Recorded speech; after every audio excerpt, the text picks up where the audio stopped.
ഈ നോമിനേഷൻ തന്നെയാണ് അപ്പൊ ഈ വീക്ക് കണ്ടിന്യൂ ചെയ്യുന്നത് എന്ന് തന്നെയാണ് അറിയാൻ സാധിച്ചിട്ടുള്ളത്. അങ്ങനെയാണെങ്കിൽ റസ്മിൻ കഴിഞ്ഞതിന് ശേഷം ലാസ്റ്റ് പൊസിഷനിൽ വന്നിരിക്കുന്നത് ഋഷിയും അപ്സരയുമാണ്. ഈ നോമിനേഷൻ തന്നെ നടക്കുമ്പോൾ എന്തായാലും രണ്ടുപേരെ ഇനി കളയാൻ സാധ്യതയില്ല. അപ്പൊ അതൊരു ഫെയർ എവിഷൻ ആവില്ല. കാരണം ഈ നോമിനേഷൻ തന്നെ അപ്പൊ മൊത്തം 3 പേരെ കളയുമ്പോൾ അതുകൊണ്ട് തന്നെ ഇനി ഒരു സിംഗിൾ എവിഷൻ ആയിരിക്കും സാറ്റർഡേ സൺഡേ എപ്പിസോഡ് നടക്കുള്ളൂ. അങ്ങനെയാണെങ്കിൽ അപ്സര പുറത്തു പോകാനാണ് ഏറ്റവും കൂടുതൽ സാധ്യതയുള്ളത്. അപ്സര, ഋഷി, അതുപോലെ തന്നെ ശ്രീധുവിനും വോട്ട് കുറവ് വന്നിട്ടുണ്ടായിരുന്നു. ശ്രീധു ആ കോംബോ മാറിയപ്പോഴാണ് ശ്രീധുവിന് വോട്ട് കുറവ് വന്നത്.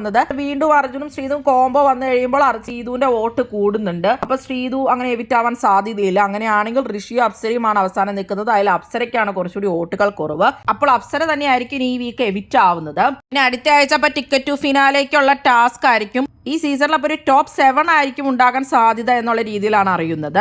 ഈ നോമിനേഷൻ തന്നെ കണ്ടിന്യൂ ചെയ്യുമ്പോൾ ശരിക്കും പറഞ്ഞു കഴിഞ്ഞാൽ നോറ, സായി, നന്ദന ഒക്കെ നോമിനേഷനിൽ നിന്ന് സേവ് ആവുകയാണ്. അടുത്ത ആഴ്ച തൊട്ട് എല്ലാവരെയും നോമിനേഷനിൽ ശരിക്കും പറഞ്ഞ് ഇടേണ്ടതാണ്. എന്നാലാണ് ഒരു ഫെയർ എവിഷൻ ഒക്കെ നടക്കുകയുള്ളൂ. ടോപ്പ് 7 ആണെങ്കിൽ ആരൊക്കെയായിരിക്കും ടോപ്പ് 7ൽ വരാൻ സാധ്യത? എന്താണ് നിങ്ങളുടെ അഭിപ്രായം?